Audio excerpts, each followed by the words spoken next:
తెలంగాణలో రైతుల పరిస్థితి ఆందోళనకరంగా మారింది. ఆరుగాలం కష్టపడి పండించిన పంటలను అమ్ముకోలేక రైతులు ఇబ్బందులు పడుతున్నారు.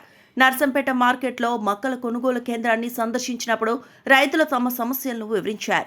కొనుగోలు కేంద్రాల్లో పంటలు తీసుకువచ్చి రోజుల తరబడి వేచి ఉండాల్సి వస్తోందని వారు చెప్పారు. గతంలో బీఆర్ఎస్ ప్రభుత్వంలో పంటలను సమయానికి కొనుగోలు చేసేవారని రైతులు గుర్తు చేస్తున్నారు.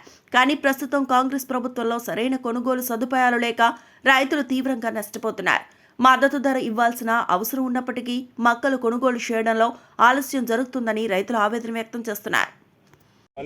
ఆ దళారులతో మాట్లాడుకొని ఇక్కడ ఉండే ఎమ్మెల్యేలు ఇక్కడ ఉండే మంత్రులు వాళ్ళే చెప్తారు సార్, వాళ్ళే చెప్తారు. సాయంత్రం పూట వాళ్ళే వేరే వాళ్ళ పేరు మీద పెడదామన్నా కూడా మనకి ఛాన్స్ లేకుండా కింద మొత్తం ప్రైవేట్ ట్రేడర్స్ ఉన్నటువంటి స్టాక్ వేసి ఓపెన్ ప్లేస్ లో మొత్తం రైతులు ఎండలో మాడుతూ నెల 10 రోజుల నుంచి వెయిట్ చేస్తున్నారు. 620 టోకెన్స్ ఇచ్చి 620 కుప్పలు ఇప్పుడు స్టాక్ ఉన్నాయి. ఇప్పటి వరకు 150-160 నడుస్తాం, సీరియల్ నడుస్తాం. కాంటాలకు సంబంధించి 500 మంది కావాలి.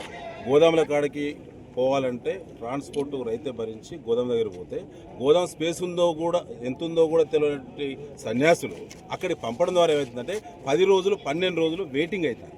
ఒక గుల్లాపాడు అనే గ్రామం నల్లవెల్లి మండలం గోదాం స్పేస్ని స్వయంగా విజిట్ చేశాను. ఎవరు పడుచుకోవట్లేదు. ఇక్కడ కలెక్టర్ గారు చెప్పిన, స్థానిక ఎమ్మెల్యే గారికి అనేక పద్ధతులు చెప్పిన, ఎవరు పడుచుకోవట్లేదు. అసలు ఫోన్లు కూడా ఎవరైతే పరిస్థితులు అధికారులు అయితే. కాబట్టి మేమే అందరం కలిసి టీమ్గా తయారై మనం కోఆర్డినేట్ చేద్దాం. వెహికల్స్ అవన్నీ ఇబ్బంది అవుతుందని చెప్పి మేమే అక్కడ పోయి భోజనాలు పెట్టన్నా రైతులను కాపాడుకుందాం అని చెప్పి, ఎండలు కదని చెప్పి మేము గుల్లాపాడు గోదాం దగ్గర పోయి అక్కడ చూస్తే ఆడ స్పేస్ ఉన్నది 25,000 బస్తాల స్పేసే ఉన్నది. ఆడ 1,10,000 బస్తాల సామర్థ్యం గలటువంటి వాహనాలు లోడ్ అయి ఆడ వెయిటింగ్లో ఉన్నాయి. 200 వెహికల్ వెయిటింగ్లో ఉన్నాయి. వెయిటింగ్లో ఉండబట్టి 1 వీక్ దాటిందన్న. ఎందుకు వెయిటింగ్లో ఉన్నదంటే స్పేసే లేదు కదా. ఎంత స్పేస్ ఉంది? అప్పుడు మనం కట్టించిన గోదాములే స్పేస్ ఉంది. 25,000 బస్తాలు పడతాయని చెప్పి వాళ్ళు అమాలి పెద్దలు ఇన్ఛార్జ్ చెప్పాడు.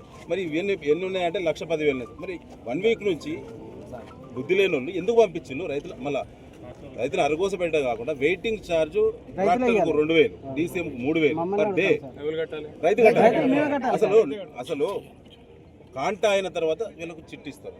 ఇచ్చిన తర్వాత రైతుకి ఏం సంబంధము? రైతులు నెల రోజుల బట్టి కాంటా అయిన వాళ్ళు కూడా ఇక్కడ ఉంటారు. అవి లారీలు ఎత్తేదాకా మీరు ఇక్కడ ఉండాలంటారు సార్. లారీలు వెయిటింగ్ ఛార్జ్ మీరే కట్టాలి. లారీలు ఇక్కడ ఉంది గేట్ దాటేదాకా మీదే బాధ్యత. సంచులు మీరే కొనుక్కోవాలి, మంచిలు మీరే తెచ్చుకోవాలి.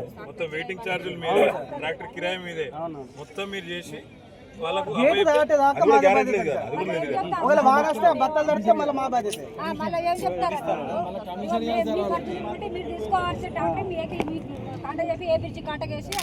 మరిన్ని అప్డేట్స్ కోసం మా ఛానల్ని సబ్స్క్రైబ్ చేయండి.